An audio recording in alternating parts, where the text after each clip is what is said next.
말씀 다 찾으셨으면 우리 이사야 11장 6절에서 9절 말씀 교독하겠습니다. 제가 먼저 읽습니다. 그때의 이리가 어린 양과 함께 살며 표범이 어린 염소와 함께 누우며 송아지와 어린 사자와 살진 짐승이 함께 있어 어린 아이에게 끌리며 염소와 곰이 함께 모여 겉옷에 섞아 함께 얻으리며 사자가 소처럼 풀을 먹을 것이며 젖 먹는 아이가 독사의 구멍에서 장난하며 젖된 어린 아이가 독사의 굴에 손을 넣을 것이라. 내 거룩한 산 모든 곳에서 해됨도 없고 상함도 없을 것이니 이는 우리 바다를 덮음같이 여호와를 아는 지식이 세상에 충만할 것임이니라. 아멘. 반갑습니다. 모두 한 주 잘 지내셨습니까? 어느덧 12월 둘째 주입니다. 오늘은 날씨가 좀 쌀쌀하네요. 이번 지난 한 주는 그래도 날씨가 많이 춥지 않아서 그런지 밖에 사람들도 좀 많이 다니는 것 같았습니다. 12월이다 보니까 가까운 동네에 이제 크리스마스 마켓도 한 번씩 가보게 되는데 날씨가 좋아서 그런지 사람들이 훨씬 많아진 것 같더라고요. 모두에게 행복하고 즐거운 이 12월이 되기를 바랍니다. 오늘은 성탄의 절기에 맞추어서 이사야의 말씀으로 잠시 은혜를 나누고자 합니다. 오늘 본문은 어릴 때 아마 교회 다니셨던 분들은 많이 불렀던 찬송가 가사 중에 하나일 거예요. 이 말씀을 통해서 백성들이 오실 주님을 어떻게 기대하고 있었는지, 또 예수님의 오심은 어떤 의미인지 다시 한번 생각해 볼 수 있기를 바랍니다. 첫째, 꿈 같은 평화. 이리가 어린 양과 함께 살고 표범이 어린 염소와 함께 누우며 송아지와 어린 사자와 살진 짐승이 함께 어린아이에게 이끌려가는 모습. 두려움이라고는 찾아볼 수 없는 이 평화로운 이 모습은 메시아 시대에 나타날 그 특징적인 모습을 상징적으로 보여주는 모습들입니다. 이 본문 말씀만 보면 죄를 짓기 전 에덴 동산의 모습이 생각납니다. 그때는 서로 미워함도 없고 약육강식도 없었습니다. 모든 것이 평화로웠고 모두가 함께 어울릴 수 있는 그런 때였습니다. 하지만 죄로 인해 모든 관계들이 파괴되고 어그러지면서 동물들과 사람들의 관계도 무너지고 또 동물과 동물 간에도 먹고 먹히는 먹이사슬 관계가 생겨나게 되어버렸습니다. 그런데 본문은 메시아가 오시면 다시 창조 때와 같은 그런 모습으로 되돌아간다는 이야기를 하고 있는 것입니다. 굉장히 이상적인 그림이긴 한데 실제로 예수님께서 이 땅에 메시아로 오셨지만 아직 이런 모습을 찾기는 어렵습니다. 여전히 동물의 세계는 먹고 먹히는 먹이사슬의 관계이고 어린아이가 독사굴에 손을 넣는 것은 불가능합니다. 그렇게 말할지도 모릅니다. 목사님, 말이 그렇다는 거죠. 이걸 누가 지금 일어날 일이라고 보겠습니까? 말만 그러면 이렇게 성경을 기록하면 안 되는 거 아닌가요? 진짜와 사실을 기록해야 성경이지요. 왜 일어나지 못할 일을 성경은 마치 예수님이 오시면 당장이라도 일어날 것처럼 기록하고 있을까요? 근데 사실 이런 비슷한 일들을 유대인들도 기대했던 것 같습니다. 그래서 메시아가 오시면 이스라엘이 곧 열방 가운데 다시 우뚝 서게 될 것이며 세계는 그 발 아래 무릎 꿇게 될 것이라 믿었던 것입니다. 그러니 메시아가 어린아이로 오셨다? 그것도 초라한 헛간에서 태어나셨다라는 것을 도저히 받아들일 수 없었던 것입니다. 메시아에 대한 구약 예언의 대부분은 자기들이 생각하고 믿었던 것과 또 지금 나타날 모습과 다르기 때문입니다. 그렇다면 오늘 본문이 말하고자 하는 것은 무엇일까요? 이곳이 정말 단순히 천국에 가면 보게 될 그 일들을 미리 앞당겨서 기록한 것일까요? 오늘 본문이 말하고 있는 바는 실제 천국에 가면 보게 될 모습일 수도 있지만 대부분의 예언서가 그러하듯 상징적인 그리고 실제로 진행되고 있는 그 일들을 보여주고 있다는 것, 그것이 상징적으로 나타나고 있다는 것을 이해할 필요가 있습니다. 유대인들은 이 예언서의 내용을 문자 그대로만 받아들여서 메시아에 대한 오해가 생겨났습니다. 또 그대로 다 받아들이는 것도 아니고 자기들이 받아들이고 싶은 것만 받아들인 거죠. 오늘 본문도 마찬가지입니다.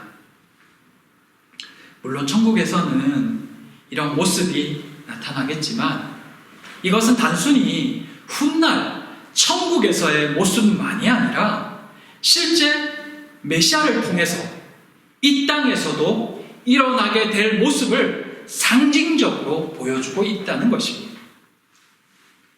이리와 어린 양, 표범과 어린 염소, 송아지와 어린 사자 같은 모습들은 포식자와 피식자의 관계를 나타내는 말입니다.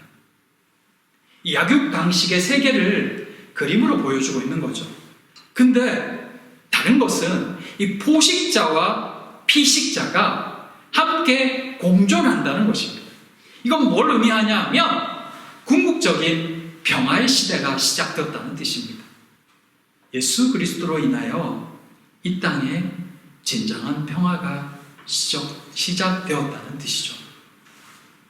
이전에는 서로 원수지간 같았던 유대인과 이방인, 서로를 적대시하는 이들이 그리스도 안에서 한 공동체를 이루고 평화를 만들어가는 것입니다.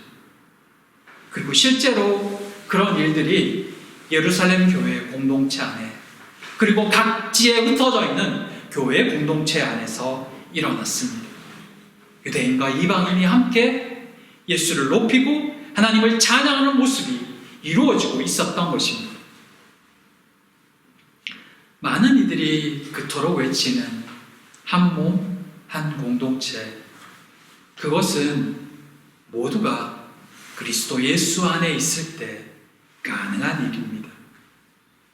예수 안에 거할 때 죄로 인해 깨어진 모든 관계들과 적대감과 미움들이 사라지고 참된 평화와 그 속에서 온전한 하나됨이 일어나는 것입니다. 그것이 구원자가 오실 때 또 구원자를 믿는 이들 가운데서 일어나는 일들입니다. 예수님께서는 이 땅에 참된 평화를 위해 오셨기 때문입니다. 또한 메시아가 오시면 송아지와 모든 연약한 어린 아이의 손에 이 사자가 살찐 짐승이 어린 아이의 손에 이끌린다고 표현하죠. 자연 만물이 모든 동물들이 연약한 어린 아이의 인도에도 온순히 따라가게 되는 일들이 발생하게 된다고 말합니다. 이건 자연 질서의 회복을 의미하는 표현들입니다. 실제로 일어날 수도 있겠지만 이것은 예수 안에서 회복이 일어나기 시작할 때 모든 관계들도 어그러졌던 모든 관계들도 회복되어진다는 것을 표현하고 있는 것입니다. 암소와 곰이 함께 먹으며 그것들의 새끼가 함께 엎드린다. 이건 본성적으로는 불가능한 평화입니다. 그러나 이 또한 예수 그리스도 안에서 가능해진다는 것입니다. 사자가 풀을 뜯는 이 본성적으로 변화가 불가능한 그 일들이 메시아가 오심으로 일어나게 되는 것입니다.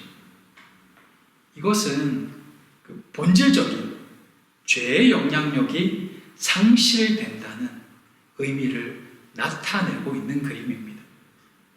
지금은 불가능해 보이는 이 일들, 지금 예수께서 오시면 일어나게 될 것이라고 말씀하고 있는 이 일들이 이미 창조 때에는 있었던 일입니다.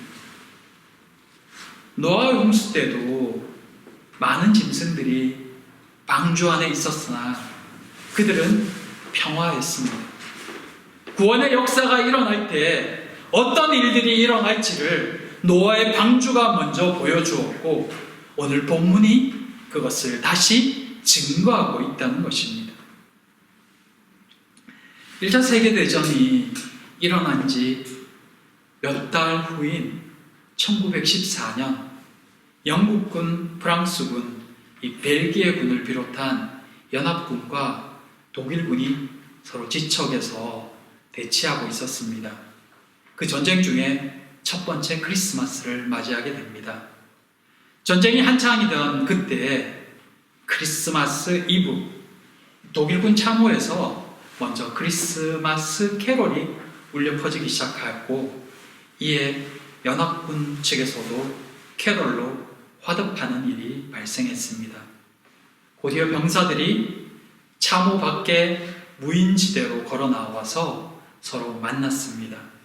그들은 담배와 초콜릿, 통조림과 같은 소지품을 교환하고 가족 사진을 보여주었으며 심지어 짧은 축구 시합을 하기도 했습니다. 그렇게 몇 시간, 며칠 지속된 이 비공식적인 휴전은 상부의 명령에 의해서 곧 끝이 났고 병사들은 다시 서로에게 총을 겨누어했습니다. 이게 1차 대전 중에 일어났던 일입니다.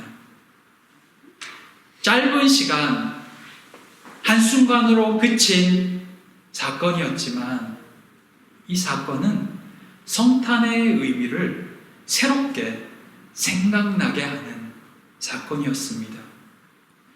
예수님이 주시고자 하는 평화가 바로 이런 것입니다. 전쟁 중이었지만 그 전쟁 중인 세상 가운데 평화를 주시는 것.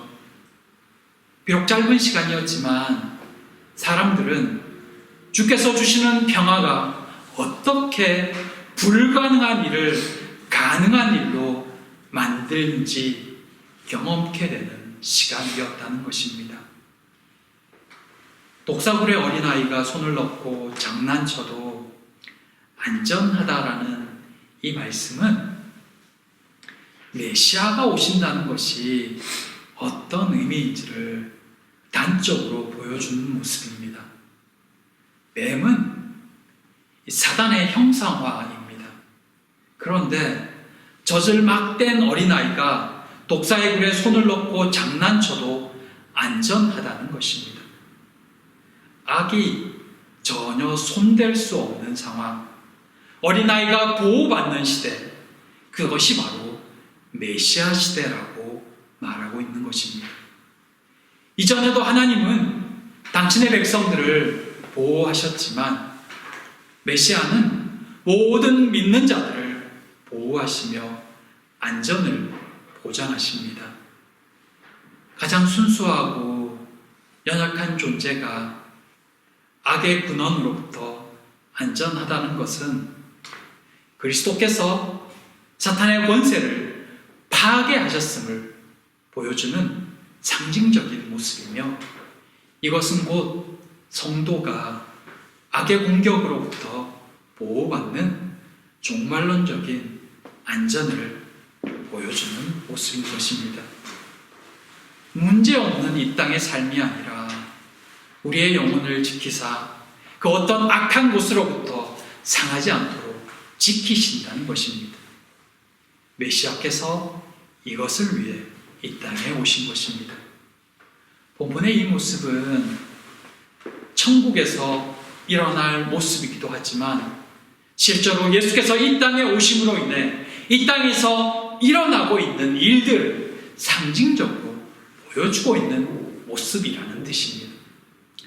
사랑하는 성도 여러분, 예수께서 오심을 기억하는 이 성탄의 계절에 이 땅에도 메시아로 인해 일어나는 변화들이 더욱 뚜렷해지기를 소망합니다. 우리를 통해 이 은혜가 전해지기를 기도합니다. 둘째, 물이 바다를 덮은 같이 메시아가 오시면 이런 놀라운 일들이 일어날 것이라고 말하며 평화가 임할 것이라고 하는데 이런 일들이 그렇다면 어떻게 가능해질까요?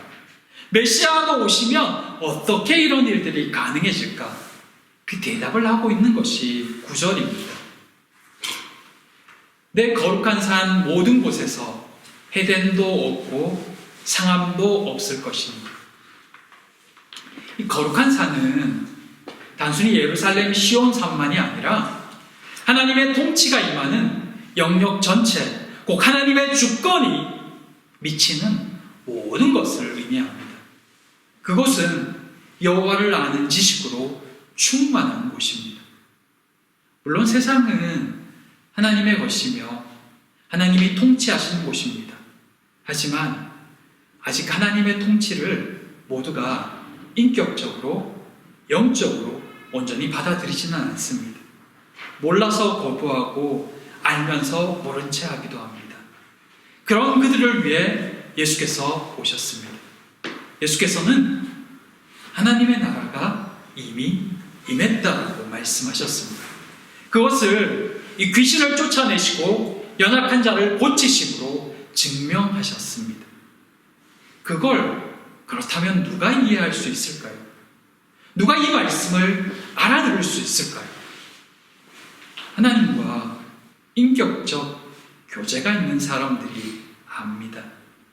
그들 안에 여호와를 아는 지식이 있기 때문입니다. 여호와를 아는 지식이란 무엇일까요? 하나님을 인격적으로 만남으로 얻게 되는 지식입니다. 이것은 배워서 아는 것이 아니라 인격적인 경험과 계시를 통해서 알게 됩니다. 그들 가운데 회복과 평화가 임합니다. 그렇게 온 땅 가운데 여호와를 아는 지식이 넘쳐날 때 이 땅은 하나님의 온전한 통치 안에 거하며 참된 평화가 임하는 것입니다. 이는 물이 바다를 덮은 같이 여호와를 아는 지식이 세상에 충만할 것이니라. 예수 그리스도를 통한 복음이 온 세상에 퍼져나갈 때, 그래서 여호와를 아는 지식이 충만해질 때 비로소 이 땅 가운데 진정한 평화가 임하게 되는 것입니다. 사랑하는 성도 여러분, 분명 예수님은 이 땅에 평화를 위해 오셨고 그 사역을 위해 사셨으며 평화를 위해 죽으셨습니다. 그리고 살아나셨습니다. 우리는 평화로 오신 주님을 믿습니다. 여호와를 인격적으로 믿었으며 하나님 안에서 살아갑니다. 그리고 그 안에서 우리도 참된 평화를 맛봅니다. 우리는 아직 미래적인 천국에서의 삶을 온전히 살지는 않지만 천국의 삶이 어떤 것인지는 미리 맛보아야 합니다. 예수 안에서 살아간다는 것이 어떤 것인지 경험으로 알기도 합니다. 그러나 아직 온전히 다 누리지는 못합니다. 우리는 아직 이 땅에 발을 디디고 살기 때문입니다. 예수의 사랑으로, 사랑만으로 살고 싶은 우리의 발목을 현실이라는 사슬이 잡아당겨 좌절을 경험하기도 합니다. 분명 예수 안에서 포식자와 피식자가 함께 살아가는 평화가 임했고, 그렇게 한 공동체 안에서 유대인과 이방인이 이전에는 미워하던 자들을 이제는 용서할 수 있는 신앙인이 되었지만, 그럼에도 가끔은 여전히 용납할 수 없는 사람들을 만나곤 합니다. 어떻게 해야 할까요? 평화의 주님을 왕으로 모신 우리는 어떻게 해야 할까요? 저는 이런 질문을 받을 때마다 이렇게 대답하곤 했습니다. 너무 애쓰지 마라. 그러다 몸만 상한다.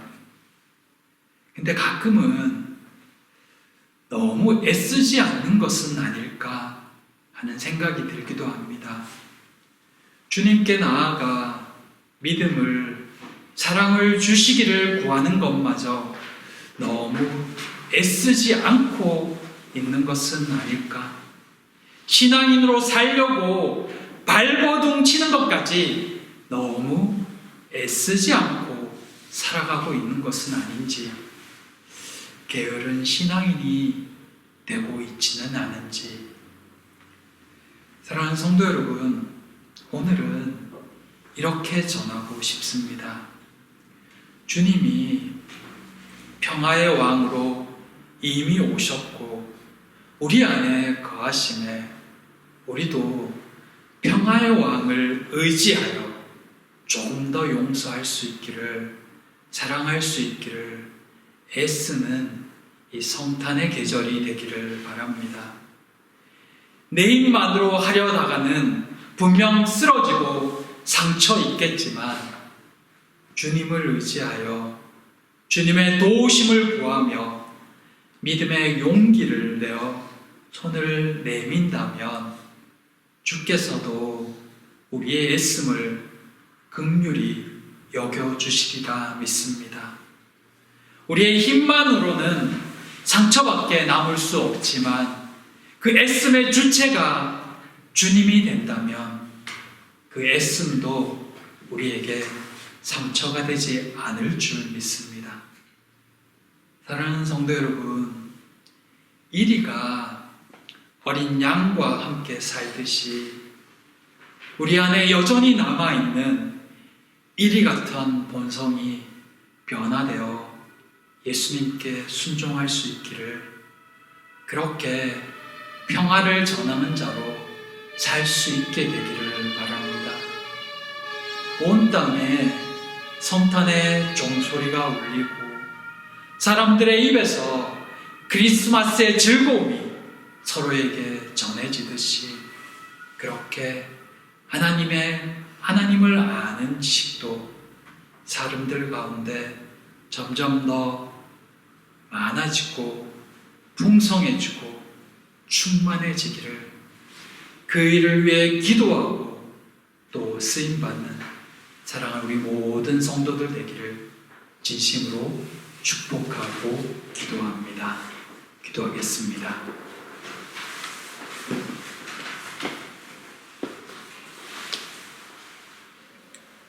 평화이신 아버지 하나님,